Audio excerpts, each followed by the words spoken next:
It's a glorious day. Just look at all this loveliness. What could be finer than going out for a gorgeous ride in some gorgeous scenery and looking for some gorgeous pictures? I have got somewhere in mind already. It's near a road that I've ridden many times, and it's a beautiful, beautiful road, beautiful area. I've often thought that would make an interesting picture. So what could be better? Photography and motorcycles and a glorious day. So please like, share and subscribe, because YouTube will love that and tell more people about this video. I got a little cut through this piece of loveliness, and then we've got to hit some main roads, so I'll come back to you in a minute.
Doesn't this just make your heart sing? Beautiful scenery, beautiful countryside. Look at the light over there in the distance. We've got the ocean. If you'd like to come and ride some of these sorts of roads with me, if you love photography and exploring on a bike, click the link in the top right of your screen, because I've got a couple of awesome photo biker workshops lined up. Come and check them out. Come do this stuff with me, because it's a blast. God, that's beautiful. It is just lovely.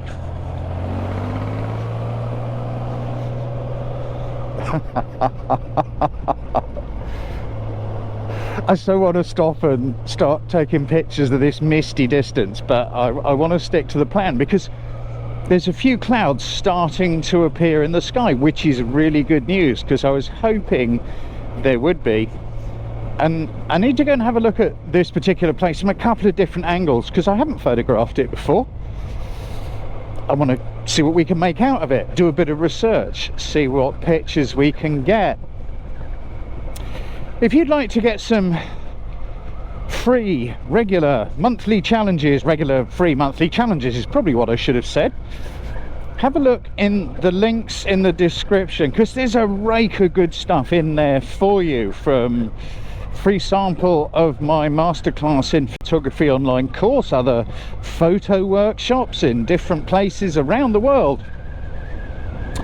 You can also join up in our Facebook group, our monthly challenges. You can sign up for free weekly photo tips in the form of videos and stuff like that. Go and have a poke around in the description. There's tons of good stuff in there. This is just splendid. Can you look at that? Look at that. Can you see over there on the top of a hill? That is the place I'm interested in, and it looks pretty good from here. But of course, you've got to research. Don't just always just stop and do the obvious. Let's just carry on riding down there and we'll find somewhere to park. I'll stop the whistling now, viewers. Luckily, my memory is still working. There's a little path next to the village shop which takes you out across the fields and up to the chapel, which is down here. So, what a lovely day for a walk. I've got 2 tripods because I think we're going to need them. Michael, 2 tripods, Browne. I'm just going to leave that there a minute. I want to get a drink. Hello there. Hello. How you doing, all right? Yeah, thank you. Jolly good. I just popped in to get a drink. The path still goes up to the chapel here, yeah? does. I haven't been here for years and years and years. No, it's still there. It's still there. You haven't moved it or hidden it. We absolutely have. I think you come back in a couple of thousand years and I think it would maybe still be the same. Well, you're welcome. Thanks, pal. Bye. Have a lovely day. What a lovely fella. Such a pretty area, isn't it? This is just glorious. It's kind of like I want to go everywhere, down to the beach. The chapel is up this hill over here, and you know, look at all this behind. Now, over there we have got, I think that was the old abbey, and then of course the church just over here on the hill. Now, if my history is correct, Catherine's Chapel up there was built as a retreat from the monastery, place where the monks or whoever could go and retreat into isolation for meditation. This is not easy having two tripods with me, and of course my little tripod is heavy enough on its own, and that is carrying you on the top of it. So I've got my other small tripod, which is this, I can't remember what it's called now, I'll stick it on screen. And that's the small one. Why? Because there's no point in having a lightweight tripod. They're useless. They'll wobble in the breeze. Oh boy, this is just awesome. See you near the top.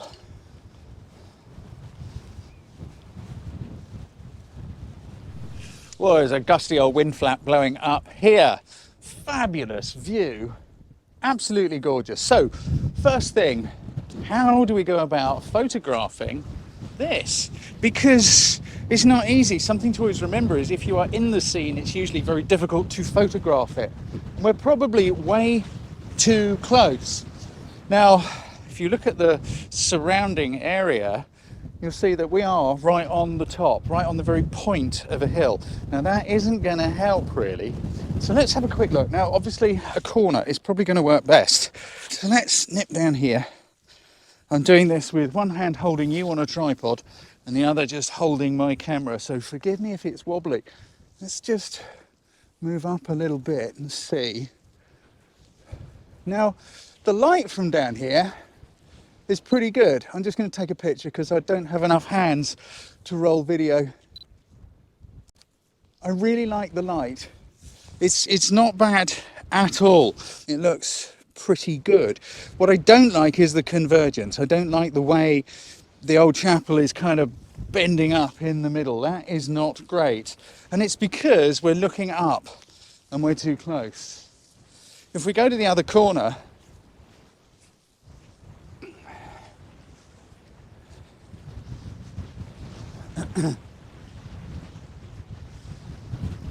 we have an even steeper hill, which isn't going to help the situation much. Also, look at the background. It really isn't that exciting. So I'm going to take one from this corner to show you why I don't think this will work very well. Again, I'm on the wide angle lens. Also, from this corner, the light is just boring. If you compare this with the one we took just now, with the light coming towards the camera, it is really dull. I'm going to try shooting this from this angle. I quite like this angle, even with the distortion, but that's okay. I like the brightness. I do like that flary brightness in the sky. And of course, some of you will be going, don't you dare put burnt out flary brightness in the sky. But when I look at this scene, it is burnt out from here. Try the other corner. As you do this, it gives you ideas. It helps you think, what would work? Where do I need to be? Because taking a photograph takes, what, a fraction of a second, but finding the photograph in the first place, a bit like finding where to put you guys. Here we go, I'm going to put you there, I hope it's comfy. Whereas finding the photo could take considerably longer. Some little steps here, and I'm just wondering whether they could be of interest as foreground. I'm going to go a bit lower. Somewhere down here, I do still like that brightness, but it's not bad. It's not bad. It's better than I thought it would be. But personally, I just think we're too close. You can't photograph the landscape if you are already in the landscape. So where are some clues? There's something else going on here, and that is the sky. There aren't many clouds there at the moment. There were some clouds, but they've kind of thinned out. Which way are they moving? We might be able to do a slow exposure, maybe a minute or more, and let those clouds move through the sky. Why am I worried about where they're coming from? Because if the clouds are coming towards you, they look an awful lot better than if they're going across your scene. So the other thing which I think could work is if we just look down the hill here, see the shadow? I think if we went further down the hill looking back this way, I know I'm going towards the light. I like that. It may work from down there. I'm going to take a few test shots, see what I can come up with. I'll probably take several shots while we're up here. There is a link in amongst all that good stuff below where you can go and check out my portfolio, where you'll find some more pictures of this amongst a load of other stuff. Go and have a poke around in that good stuff. You see, this side's so much more interesting. Look at this light. Look at this highlight and shade, highlight and shade. See, suddenly this side is just so much more interesting. I wonder if we could shoot it from down there, because then we're almost facing into the wind as well, which means if we did get some cloud movement, it might look good. Right, let's see what we can do. I keep saying it, but I love the super wide angle given by the GoPro. Quick windy day photography tip: if you're using a tripod, have the single leg away from the wind. If the wind's blowing this way and it's likely to knock it over, put the long leg away from the wind. It will be much more sturdy. Now from here, doesn't that light look fantastic? The highlight and shade. Light makes or breaks. Also, look at the clouds. Look at those shapes we've got in the sky. They're running in from the corners like this, which I think looks really great. So I'm going to take that shot. It's a relatively straightforward exposure. Histogram says everything's well within limits. What are we exposing? Same as the camera says it should be. 500 a second, f7.1, 200 ISO. And I forgot to turn the video off. So try again. Now it's okay. It's not bad. I do like that sky. Now, how much is that sky moving? Is it moving enough? We could get a bit of movement blur. I've got a neutral density, full-on neutral density, not a grad, full-on neutral density, because the clouds are moving, and I don't know if we can capture some of that movement. This is a Lee 10 stop, a big stopper, in other words. Now, how do you work out the exposure? Well, it shouldn't be that difficult. It's 10 stops, right? So we know what the exposure is. We just talked about it. It is a 500th of a second at f7. First of all, let's set the correct exposure for the smallest aperture. Why the smallest? It's not to do with depth of field, it's purely to do with exposure. In this case, we want to cut away light.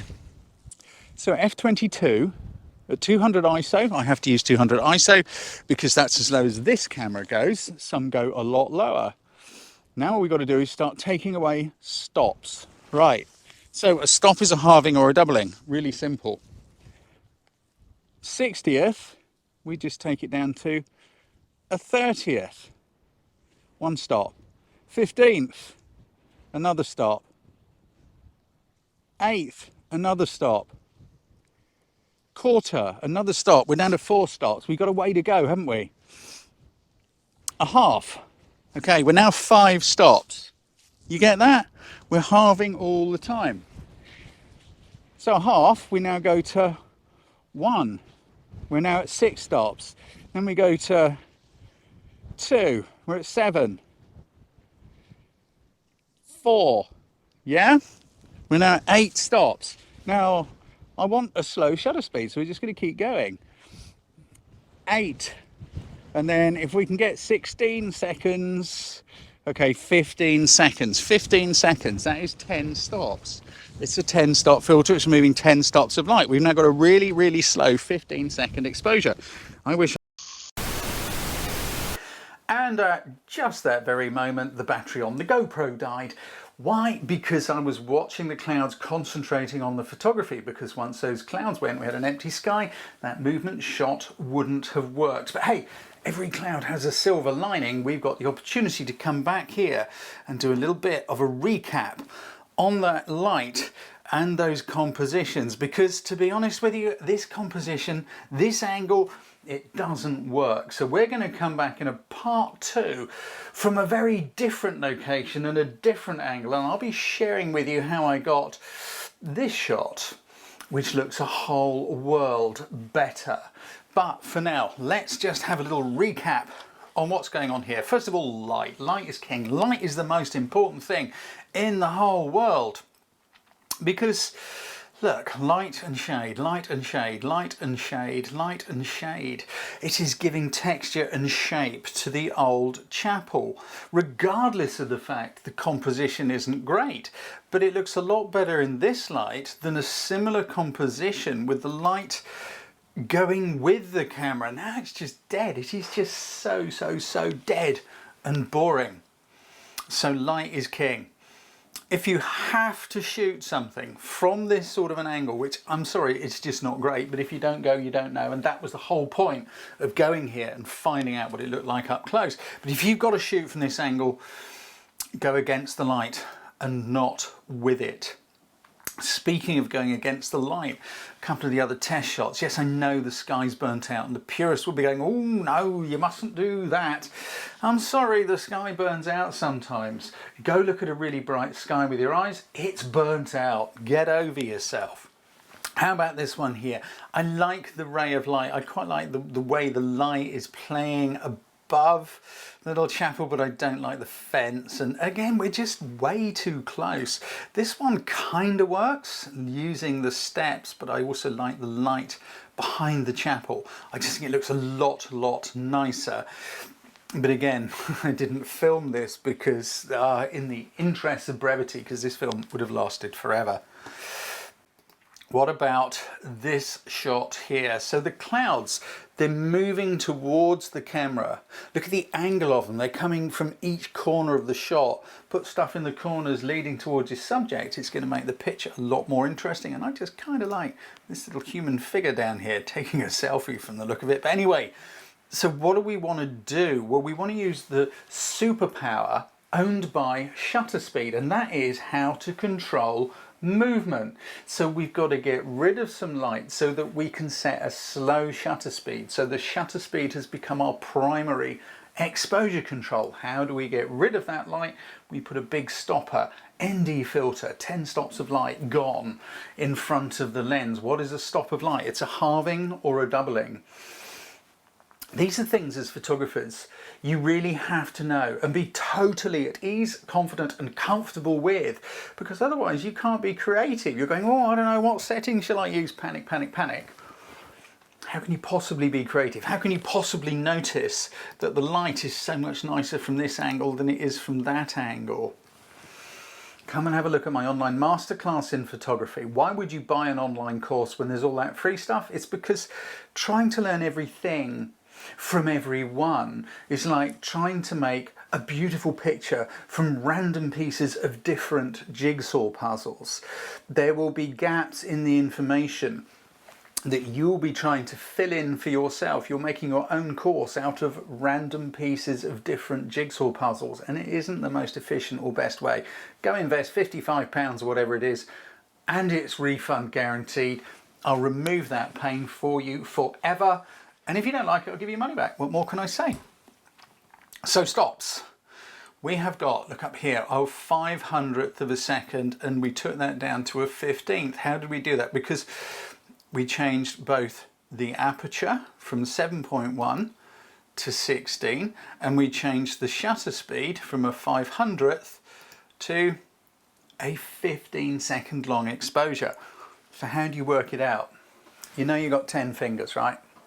10 stops of light. How do stops work? They're halvings and doublings. Look, you've got 100 ISO, 200 ISO, 400 ISO, yeah, 800 ISO, 1600 ISO. You've got, let's say, a 60th of a second, 125th, 250th, 500th, 1000th, halvings and doublings all the time. Aperture is more complex because the numbers make no sense. You'd think that F8 to F16 would be one stop because the numbers work, but it isn't. It's F8 to F11 is one stop. I know, I'm sorry, whoever came up with that idea needs a slap, but there's nothing we can do about it. It is what it is. And this is the stuff you need to just learn. There isn't anything else. People say, oh, advanced photography. What's advanced photography? I would say it's being creative using these 5 controls. But anyway, so knowing that stops are halvings and doublings, it's really easy. 10 stops. Let's say, for the sake of argument, we're going to go to a 1 second exposure. We know that we're on a 500th. Let's just work back. 10 fingers. 500, 250, 125, 60, 30. Sorry, I missed my finger. 30, 15th, 8th, quarter, half, 1 second, 10 stops, 10 fingers. It really is that simple. I know everyone tells us we need all these gadgets and apps to work things out, but trust me, you don't. You need a little bit of knowledge, which I can give you, and a lot of practice, which you have to supply yourself. So, in part 2, we're going to go have a look at this image and a couple of subsidiaries like this and where I was and how I took them and the thinking through it. There is a little square popping out next to me. If you click that, I can send you regular free tips, videos, newsletter, information to keep you up to date about workshops and other cool stuff. Beyond that, take care. I wish you well, and I'll see you in part 2.